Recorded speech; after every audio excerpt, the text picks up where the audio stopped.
তো লেজাৰটো যোনটো লেটকে আহিছে মই কৈ দিছো তোমালোকে লেজাৰটো লিখা লেজাৰ কি হয় actually light amplification by stimulated emission of radiation laser is a process by which we get a light beam which is coherent monochromatic and almost perfectly parallel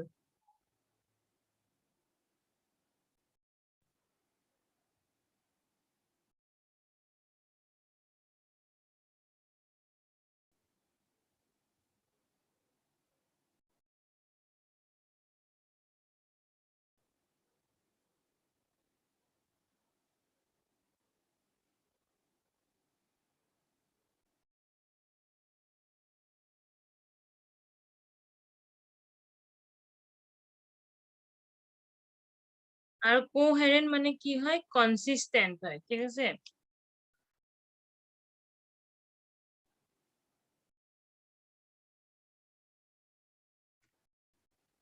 now কি কৈছে চোৱা এতিয়া according to Bohr's atom model an electron revolves around the nucleus in circular orbits with some fixed values of radius okay in these orbits are called stationary orbits ইহঁতক stationary orbits তোমালোকে Bohr's model টো জানা নে নাজানা first question Bohr's model টো জানা জানো নে মেম জানা Bohr's model okay জানাটো বাৰু ভালেই হৈছে Bohr's model কি হয় তোমালোকৰ ইলেক্ট্ৰনছ বিলাক এক্সাইট কৰে নিউক্লিয়াছৰ পৰা ঠিক আছে এক্সাইট কৰি ইটো ষ্টেটলৈ যাবলৈ ট্ৰাই কৰি থাকে কেতিয়ালৈকে ট্ৰাই কৰে যেতিয়ালৈকে সিহঁতি এটা ফিক্সড ষ্টেবল পজিশন নাপায় তেতিয়ালৈকে ট্ৰাই কৰি থাকিব সো এইটোৱে Bohr's model হয় যদি নাজানা আগৰ তোমালোকে নোটছত চাই ল'বা in these orbits called stationary orbits the energy of the electron has a definite value এটা যোনটো stationary orbit energy আছে তাৰ এটা definite value থাকে the energy of the atom is specified by the energy of the electron in the particular orbit that is if the electron is in the nth orbit atom is said to be the nth energy যদি electron টো যদি suppose এইটো electron যদি nth অৰবিটত থাকে মানে এনেকুৱা কেইবাটা orbit আছে ঠিক আছে nth যদি থাকে তেতিয়াহলে কি কব সিহঁতৰ হেতু nth energy state বুলি কব the electron can jump from one stationary orbit to another so এটা stationary orbitor পৰা jump কৰি ইয়াত যাব পাৰে বুলি কৈছে when it jumps from an orbit of higher energy E2 to an orbit of lower energy then the photon of radiation of energy E2 minus E1 is emitted যদি চোৱা কি কৈছে higher energy পৰা এটো suppose higher energy হয় higher energy পৰা যদি lower energy jump কৰে তেতিয়া কি হয় বুলি কৈছে এটা ৰেডিয়েশনৰ এনাৰ্জি এটা হয় হেতু কি বুলি কয় E2 minus E1 জৰ পৰা জাম্প কৰিব E2 পৰা জাম্প কৰিছে সো E2 minus E2 পৰা E1 লৈ জাম্প কৰিছে জনি পৰা সো কি হ'ব E2 minus E1 হ'ব ওকে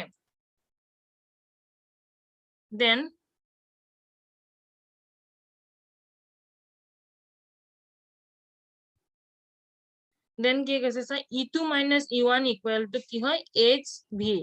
H to ঠিকে লিখিলা V মানে কি লিখিবা C by lambda where V কি হয় frequency হয় C কি হয় velocity of light হয় and lambda কি হয় wavelength of radiation হয় তোমালোকে কোৰ পৰা লিখিবা এতিয়া জানা এইখিনি পৰা এতিয়া বহিত এইখিনি লৈকে লিখা The electron can jump from one stationary orbit to another. When it jumps from an orbit of higher energy E2 to an orbit of lower energy E1, then a photon of radiation of energy E2 minus E1 is emitted. So E2 minus E1 equal to HV. V জায়গাত কি লিখিবা C by lambda লিখিবা ঠিক আছে V মানে কি হয় frequency হয় C মানে ভেলোসিটি lambda মানে ওয়েভলেংথ H মানে কি হয় প্লাঙ্ক কনস্ট্যান্ট ঠিক আছে H মানে Planck constant PLANCK Planck constant লিখিবা ওকে লিখা C মানে প্লাঙ্ক কনস্ট্যান্ট মানে লিখি দিছে ভালরে তো C মানে নহয় H মানে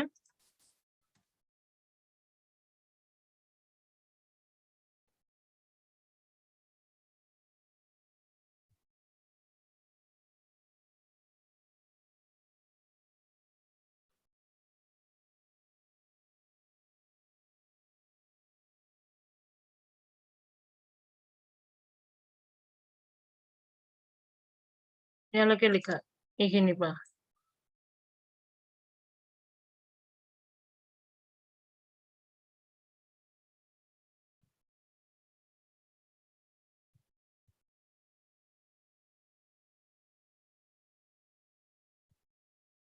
তোমালোকৰ আজি ক্লাছ হৈছে নে কিবা?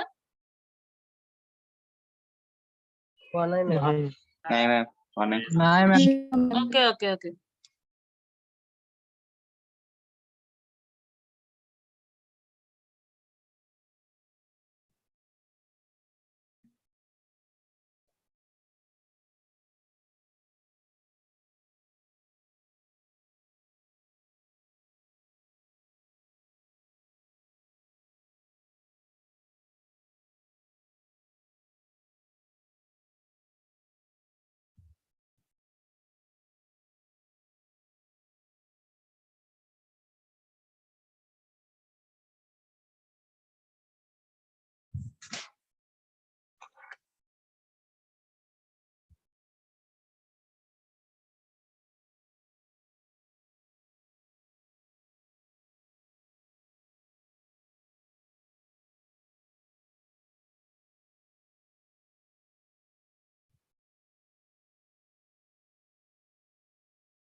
Done. Okay, ঠিক আছে।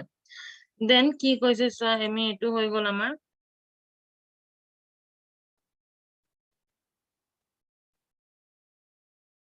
The electron can also absorb energy from some source and make a transition from lower energy orbit to a higher orbit. Okay, I mean lower energy পৰাও higher orbit লৈ যাব পাৰে, তেতিয়া এটা transition হ'ব বুলি কৈছে।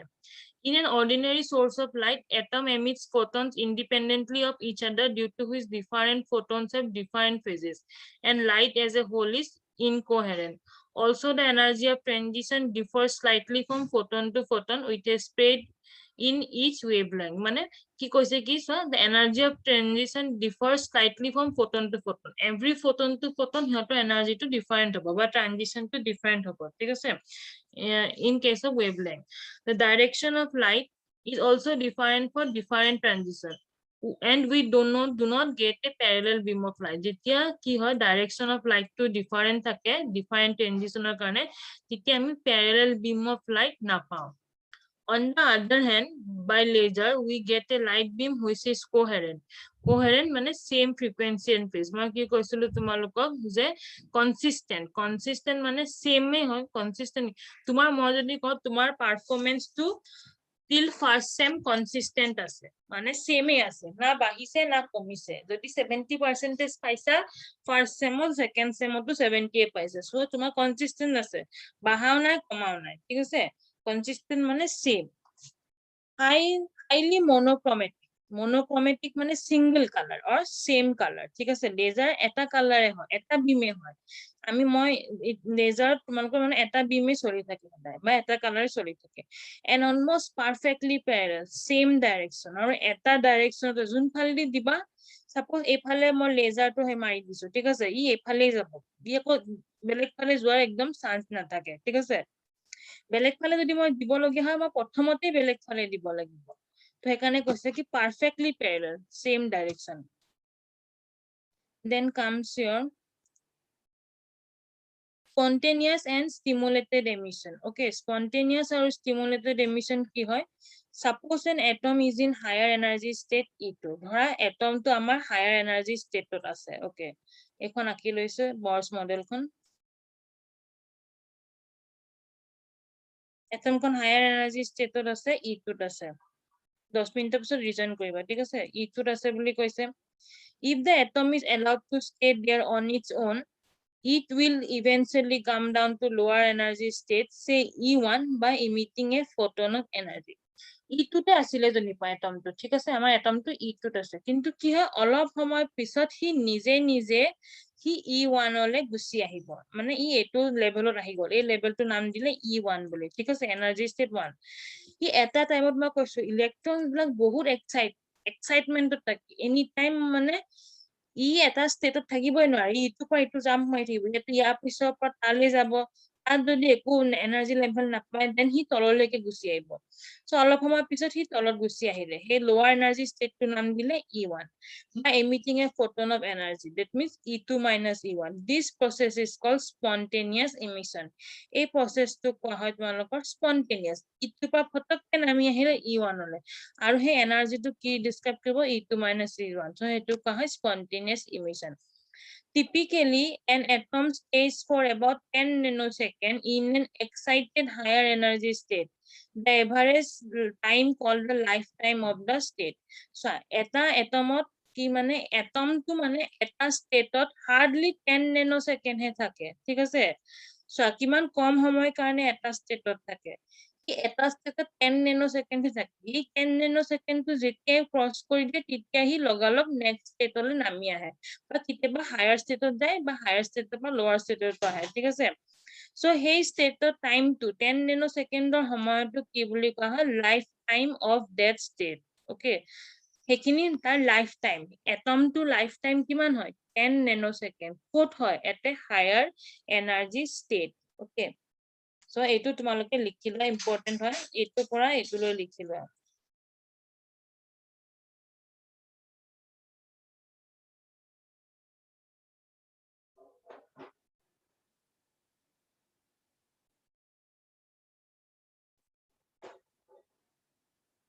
এইখিনিৰ পৰা এইখিনিলৈকে লিখি লোৱা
হৈছে লিখা তোমালোকৰ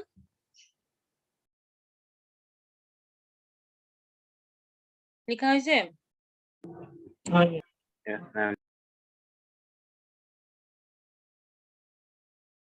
ওকে সো নেক্সট কি কৈছে চোৱা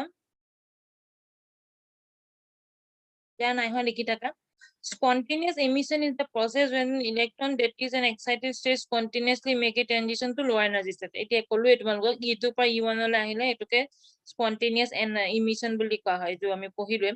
When this occur, a photon is emitted the energy of which is equal to the difference of energy between the two energy states. Jetia etu occur hoy jetia etu occur mane jetia E2 পৰা E1 মানে E2 পৰা যেতিয়া E1 লৈকে আহি যায় হা E2 পৰা যেতিয়া E1 লৈকে আহি যায় তেতিয়া কি হয় ফটোনে ইমিট কৰে এনাৰ্জি যোনটো নেকি ইকুৱেল হয় difference of energy between the two energy state ধৰা আমি ইয়াতে চাও পিকচাৰটো কেনেকে দেখাইছে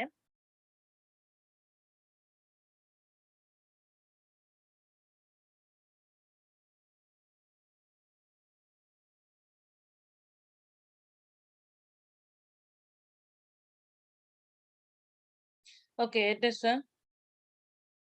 হায়াৰ এনাৰ্জি এটো হায়াৰ এনাৰ্জি লেভেল হয় ঠিক আছে হায়াৰ এনাৰ্জিত এটো ইলেক্ট্ৰনটো আছিলে ইলেক্ট্ৰন হায়াৰ এনাৰ্জিৰ পৰা কি হল স্পন্টেনিয়াছলি কি হল লো এনাৰ্জি লেভেললৈকে গুচি আহিলে লো এনাৰ্জি লেভেলত গুচি আহাৰ লগালগ কি হয় ফটোন এটা ইমিট হল ফটোন মানে কি হয় লাইট পাৰ্টিকলছ ইমিট হল ওকে বিফোৰ এতে চোৱা এটো হলকে স্পন্টেনিয়াস ইমিশন স্টিমুলেটেডত কি হয় বিফোৰ মানে প্ৰথমতে হায়াৰ এনাৰ্জি লেভেলত আছিলে ঠিক আছে তাৰ পিছত কি হল লোৱাৰ এনাৰ্জি লেভেললৈ আহি গল ঠিক আছে লোৱাৰ এনাৰ্জি লেভেললৈ আহাৰ পিছত কি হল দুটা এৰো হেড মাৰিছে ফাৰ্ষ্টটো হি ধুনীয়াকে প্যাৰেলালি গৈ আছিলে যেতিয়া লোৱাৰ এনাৰ্জি লৈ আহিলে তেতিয়া হি প্যাৰেলালি যাব কিন্তু দুটা ৰে হিচাপে যাব ঠিক আছে ইয়াতে কোনো ফোটন ইয়াত ইউজ হৈছিলে ইয়াতে ফোটন নাই ফোটন পাৰ্টিকলস ইয়াতে এমিট নহয় সো আমি চাও ইয়াতে কি কৈছে okay then now suppose for the atom is in the higher energy state that is E2 another photon having energy E2 minus E1 is incident on it the incident photon interacts with the atom and may cause the atom to come down to lower energy state E1 a new photon emitted in the process where the incident photon has stimulated the atom to make the transition etue moi juntu kolu ete bare bare koi ase je E2 পৰা E1 লৈ আহিলে the energy E2 minus E1 হল আৰু incident ফোটনে কি কৰিব interact কৰিব কাৰ লগত এটমৰ লগত incident photon আহিলে তাৰ লগত ইন্টাৰেক্ট কৰিলে এইটো কৈছে ইন্টাৰেক্ট কৰিব বুলি কৈছে okay so incident photon interacts with the atom eto incident photon interact কৰিছে atomৰ লগত interact কৰাৰ পিছত হি ওলাই যাব পাৰিছে and may cause the atom to come down to lower energy state E1 a new photon is emitted in the process তাৰ পিছত কি হয় এটা নতুন ফোটন ওলাই গুছি যায় so অথনি এই পিকচাৰটোকে ই লিখি পিনে বুজাইছে ওকে নেক্সট কি কৈছে চোৱা when an atom emits a photon due to its when an atom emits a photon due to its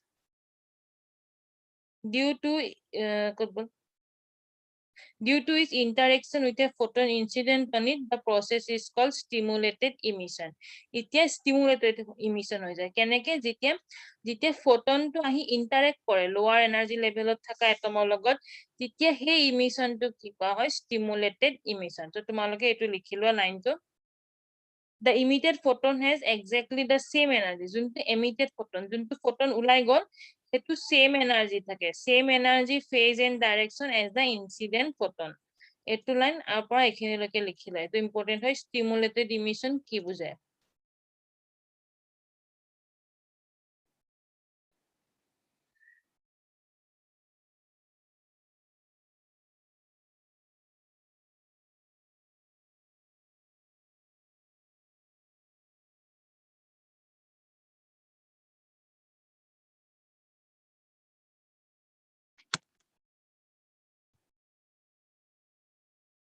region কৰিবা হা বেছি সময় নাই 1 মিনিট মান আছে